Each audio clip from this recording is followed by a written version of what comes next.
অযৌক্তিক আন্দোলনের নামে আনসার কোর চেষ্টা হলে ভয়াবহ পরিণতি উপদেষ্টা আসিফ মাহমুদের হুঁশিয়ারি। দেখছিলেন ক্রাউন সিমেট সংবাদ শিরোনাম, এবার বিস্তারিত। অযৌক্তিক আন্দোলনের নামে আনসার কোর চেষ্টা হলে ভয়াবহ পরিণতির হুঁশিয়ারি দিয়েছেন অন্তর্বর্তী সরকারের ক্রীড়া উপদেষ্টা আসিফ মাহমুদ। রোববার রাতে আনসার সদস্যদের হামলায় আহত শিক্ষার্থীদের ঢাকা মেডিকেলে দেখতে গিয়ে এসব কথা বলেন তারা। অতর্কিত ও সশস্ত্র হামলার বৈষম্য বিরোধী ছাত্র আন্দোলনের অন্যতম সমন্বয়ক হাসনাত আবদুল্লাহ সহ আহত হন অসংখ্য সাধারণ ছাত্র। তাদেরকে নিয়ে আসা হয় ঢাকা মেডিকেলের জরুরি বিভাগে। ছাত্র আন্দোলনের অন্যতম সমন্বয়ক এবং অন্তর্বর্তী সরকারের উপদেষ্টা আসিফ মাহমুদ বলেন, আনসারের নামে যে বা যারাই পরিকল্পিতভাবে সচিবালয় ঘেরাও করেছে তাদের কঠোর শাস্তি পেতে হবে। বন্যার মতো বিপদের সময় তাদের পাশে না দাঁড়িয়ে অযৌক্তিক আন্দোলনের নামে অস্থিতিশীল পরিবেশ সৃষ্টিকারীদের হুঁশিয়ার করেন তিনি। ভয়াবহ বন্যায় পানিবন্দী ফেনীর লাখো মানুষ। জেলার ফুলগাজী, পরশুরাম, ছাগলনাইয়া আর দাগনভূঞায় নাজুক পরিস্থিতি। দর্শক, বন্যা পরিস্থিতি সংবাদ সংগ্রহে ফেনীতে আছেন সিনিয়র রিপোর্টার মুহিবুল্লাহ মুহিব। যুক্ত হচ্ছে তার সাথে।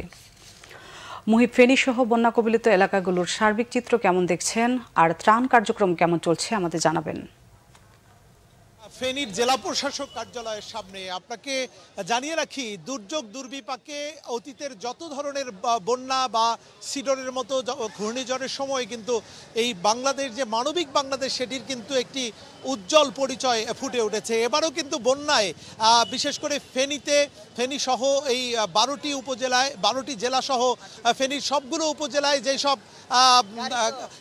যেই সব জায়গায় বন্যা সবচেয়ে বেশি প্রভাব বিস্তার করেছে সেই সব এলাকায় কিন্তু বানভাসী মানুষের পাশে দাঁড়িয়েছে সমগ্র বাংলাদেশ। কে কোন দলের, কে কোন মতের সব পরিচয় ভুলে মূলত মানুষের পাশে দাঁড়িয়েছে। কেউ রান্না করছে, কেউ ট্রাক ভরে ট্রাকের পর ট্রাক আসছে ত্রাণের সামগ্রী। বিশেষ করে এই মুহূর্তে এই এলাকায় প্রচণ্ড শুকনো খাবারের সংকট রয়েছে, খাদ্য সংকট কিন্তু প্রকট হয়ে দেখা দিয়েছে। একই সঙ্গে যেহেতু গত এক সপ্তাহ ধরে পানিতে নিমজ্জিত রয়েছে এখানকার সবগুলো উপজেলা, যে কারণে মানুষের কিন্তু খাবারের হাহাকার রয়েছে। এখনও এই জেলা প্রশাসক কার্যালয়ের সামনে অসংখ্য মানুষ ভিড় করছে খাদ্যর জন্য, কিন্তু সমন্বয়হীনতার কিন্তু বিস্তর অভিযোগ রয়েছে। বিশেষ করে দুর্গম এলাকায় যেখানে কোনো গাড়ি যাচ্ছে না, যেখানে কোনো স্পিড বোট যাচ্ছে না, কোনো নৌকা যাচ্ছে না, যে কারণে সেই সব এলাকায় উদ্ধার কাজে যেমন ব্যাহত হচ্ছে, একই সঙ্গে ওইসব এলাকায় খাবার পৌঁছে দেওয়ার ক্ষেত্রেও কিন্তু অনেক বেশি ভোগান্তিতে পড়তে হচ্ছে। তবে চেষ্টার কোনো ত্রুটি নেই। আমরা দেখেছি বিভিন্ন সামাজিক সংগঠন, রাজনৈতিক দল সব কিছুর পরিচয় মূলত ভুলে মানুষের পাশে দাঁড়িয়েছে, যেটি একটি মানবিক বাংলাদেশের এক অনন্য প্রতিচ্ছবি। সবচেয়ে বড় কথা, এই জেলা প্রশাসন কার্যালয়ের পক্ষ থেকে কিন্তু এই সমন্বয় করা হচ্ছে যাতে সকল পর্যায়ের মানুষ, সকল আশ্রয় কেন্দ্র যেখানেই যে আশ্রয় নিয়েছেন সেইখানে যাতে খাবার পৌঁছানো যায় সেটি কিন্তু তারা নিশ্চিতের জন্য সর্বাত্মক চেষ্টা করছেন। তবে এখানে এখনও রান্না করা খাবারের খুব প্রকট সমস্যা রয়েছে, অর্থাৎ রান্না করা খাবারের খুব সংকট।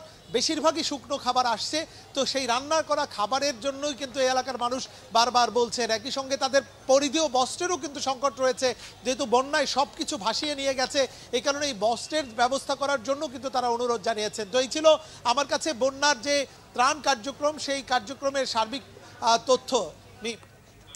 দর্শক, বন্যা পরিস্থিতির খবর জানাচ্ছিলেন সহকর্মী মুহিবুল্লাহ মুহিব। খেলার খবর, সাফ অনূর্ধ্ব 20 ফুটবল। ভারতকে হারিয়ে নেপালে সাফ অনূর্ধ্ব 20 ফুটবল চ্যাম্পিয়নশিপ ফাইনাল খেলার স্বপ্ন দেখছে বাংলাদেশ। ললিতপুর বাংলাদেশ সময় বিকাল 3:15টায় মাঠে গড়াবে দ্বিতীয় সেমিফাইনাল ম্যাচটি। বিজয়ী দল বুধবার স্বাগতিক নেপালের বিপক্ষে ফাইনাল খেলবে। ললিতপুরে আনফা কমপ্লেক্সে ভারতের মোকাবেলা করার আগে 3 দিন অনুশীলনের সুযোগ পেয়েছে বাংলাদেশ যুব দল। গ্রুপ পর্ব শেষে বিরতি পাওয়া 3 দিনের একদিন কেটেছে তাদের বিশ্রামে, বাকি 2 দিন ছিল প্রস্তুতিতে।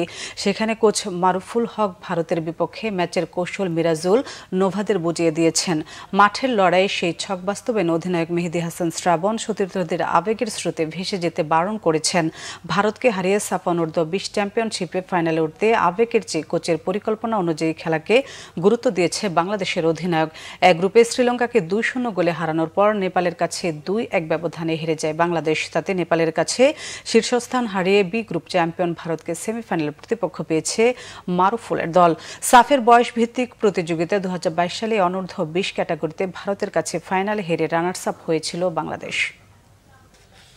এই ছিল এখনকার মতো। পরের সংবাদ দুপুর 2টায়, তার আগে একটাই রয়েছে নিউজ টপ 10 দেখার আমন্ত্রণ রইল। এছাড়া বাংলা ভিশন সংবাদ ও সংবাদ সংশ্লিষ্ট অনুষ্ঠান দেখতে ভিজিট করুন www.bvnews24.com ও facebook.com/banglavisionnews এবং সাবস্ক্রাইব করুন youtube.com/banglavisionnews। এতক্ষণ সাথে থাকার জন্য ধন্যবাদ।